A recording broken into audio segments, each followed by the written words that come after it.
और अनार की बम्पर पैदावार हुई तो किसानों के चेहरे खिले, लेकिन खुशियां ज्यादा दिन नहीं टिकी। खेतों में फंगस लगने से फसल खराब हो गई। जो अनार मंडी पहुंच भी रहे हैं वो बिक नहीं पा रहे। मेहनत, लागत और उम्मीद सब पर पानी फिर गया। सवाल यह कि इतनी बड़ी पैदावार के बाद भी किसान को सही दाम क्यों नहीं मिल पा रहा है।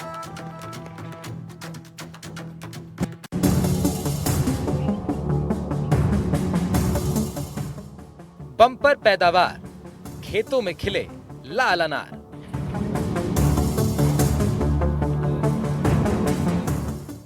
मौसम बदला तो फंगस ने किया हमला।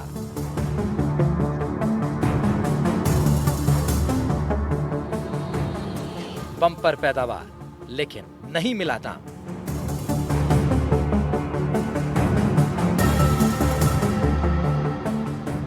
सड़ रहे अनार, किसान हो रहे बर्बाद। पहले फसल और अब फलों पर भी मौसम की मार। राजस्थान के कई इलाकों में इस बार अनार की बम्पर पैदावार हुई, लेकिन अचानक मौसम में नमी बढ़ी और फंगस ने हमला बोल दिया।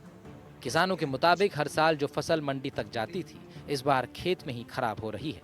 अनार में लग रहे बैक्टीरियल रोग से किसानों की नींद उड़ी हुई है। जिले के बुढ़ीवाड़ा, असाड़ा, पादरू, इंद्राणा समेत कई अन्य गांवों में इस रोग से अनार की फसल प्रभावित हुई है। लगातार तीसरे साल इस रोग के कारण अनार की क्वालिटी में भारी गिरावट आई। ये 3 साल से लगभग हम देख रहे हैं इस रोग को। ये ज्यादा बरसात होना और नमी रहने की वजह से फंगस लगकर सड़ने लगता है और गिरने लगता है फल। 3 साल से रेगुलर। इससे पहले जो अनार आता था 3 साल पहले, जो उसकी क्वालिटी कैसी थी? बहुत अच्छी क्वालिटी थी। हम देखते भी नहीं थे कि क्या करना है क्या नहीं करता है, अपने आप अच्छा। और हमारे यहाँ की इतनी मीठी और सुंदर अनार होती थी कि लोग यहाँ खरीदने के लिए तरसते थे। मगर अब ये ऐसा होने की वजह से बर्बाद हो रहे हैं। बाहर के व्यापारी आने बंद हो गए, एक्सपोर्ट वाले तो बिल्कुल 2 साल से। लोकल व्यापारी आते हैं, ज्यादा भाव भी नहीं मिलता है और उपज भी बहुत कम हो रही है। पहले 1000 पौधों पे 25-30 टन माल निकलता था और अभी इस रोग की वजह से 10-12 टन पे आ गया। कुछ नहीं, जो लगाते हैं वो भी नहीं आता है। खर्चा की जो लागत है वो भी नहीं निकल रही। हाँ, वो भी मुश्किल है। वो भी आधे काश्तकारों को निकल रही है, आधों को नहीं निकल रही है। लागत भी ऊपर आ रही है। हाँ, और जो काश्तकार है आने वाले, उनका तो खर्चा भी पूरा नहीं हो रहा है। उनको पगार देके वापस घर भेजना पड़ता है, ऐसी स्थिति। मंडी में अनार की बोरियां तो हैं, लेकिन खरीदार नहीं। गुणवत्ता खराब होने की वजह से व्यापारी पीछे हट गए।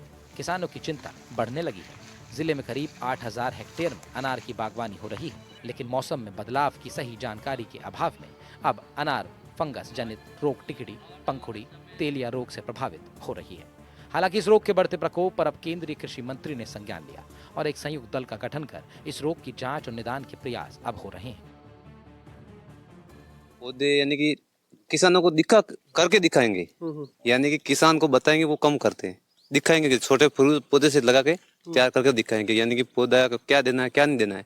यहाँ क्यों मिसगाइड हुआ है, यानी कि जो जानकारी देनी थी वो शुरुआती तौर पे जिस तरह से किसानों ने इसकी खेती की थी, वहां से वापस एक बार उनको प्रोसेस बताएंगे। वो पहले सही खेती कर रहे थे, ज्यादा कंपनियां आने से मिसगाइड हो गया।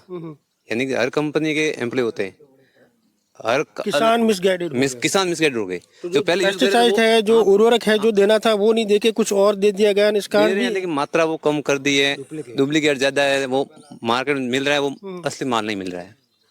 यहाँ जो इलाके में जो ये उर्वरक बेचने के लिए भी कई प्राइवेट कंपनियां भी आ रही है, क्या लगता है उसमें भी नकली माल आ रहा है? बिल्कुल प्राइवेट उसमें नहीं हो सकता है, यानी कि हर कंपनी का नहीं कह सकते हैं, क्योंकि जो बड़ी बड़ी कंपनियां वो उसका भी उनका ऊपर रूल्स होता है, उसके हिसाब से फॉलो करते हैं। असर नहीं दिखाई दे रहा, जो असर होना चाहिए जो स्प्रे करते हैं उसका रिजल्ट नहीं आ रहा है। इसके लिए एनआरसीपी वो यहाँ साइंटिस्ट काजरी केवीके उनके साथ में मिलके यहाँ 3 दिन का ट्रेनिंग प्रोग्राम किसानों को देंगे और उसके बाद में यानी कि वो प्लॉट मॉडल रूप में दिखाएंगे। वो उनका प्लानिंग है आगे का, वो कब तक होती है वो करेगी। किसानों का कहना है कि उन्होंने पूरी मेहनत की, महंगे दामों पर दवा, खाद और मजदूरी का खर्च उठाया, लेकिन अब बाजार में कोई भाव ही नहीं। फंगस से करीब 50 से 70% फसल बर्बाद हो गई। कृषि विशेषज्ञ कहते हैं कि फंगस का संक्रमण मौसम, सिंचाई दोनों से जुड़ा है। सलाह देते हैं कि किसान फसल चक्र बदले और फंगस रोधी छिड़काव समय पर करे। किसान अब सरकार से फसल बीमा और राहत की मांग कर रहे हैं। कृषि विभाग का दावा है कि सर्वे होगा, नुकसान का आकलन भी होगा। कई तरह से कृषि वैज्ञानिक है अनुसंधान करने आ रहे हैं यहाँ पे इसको। जी आ रहे हैं यहाँ पे। हाँ, क्या कह रहे हैं वो लोग? वो कि इसका तो कोई इलाज तो नहीं है कि ये नमी के हिसाब से हो रहा है। दवाई भी किसान मतलब बारी बारी लगा रहे हैं और इसका कोई मतलब फल नहीं मिल रहा है। अभी तक जैसे 3 साल से ये बीमारी हो रही है, आप लोग सारी दवाएं देकर भी आपने कोशिश कर ली है, लेकिन अभी तक कोई इसका रिजल्ट नहीं निकला। नहीं निकला सर रिजल्ट इसका। तो अभी फिलहाल जैसे जब भी सेंट्रल से अभी एक टीम आई थी जांच करके गई, उन्होंने क्या कहा? उनका बोला कि ये मतलब ये है बारिश के हिसाब से, बारिश के यहाँ पे ये वो नमी के हिसाब से ये होता है रोग। किसान कहते हैं कि बम्पर पैदावार का कोई फायदा नहीं जब तक सरकारी मंडी में न्यूनतम समर्थन मूल्य या खरीदी व्यवस्था ना हो। फिलहाल किसान ये सोचने पर मजबूर हैं अगली बार अनार लगाएं या नहीं। एक तरफ देश में अनार की पैदावार का रिकॉर्ड, दूसरी तरफ किसानों का भारी नुकसान, यानी मेहनत किसान की, मुनाफा कोई और ही ले जाए। ऐसे में जरूरत है सरकार वैज्ञानिक सलाह और खरीद की ठोस व्यवस्था करे ताकि अगली बार किसान की मेहनत मिट्टी में ना मिल सके, बल्कि मिट्टी से निकले उस अनार का रंग, उसका रस सब तक पहुंच सके।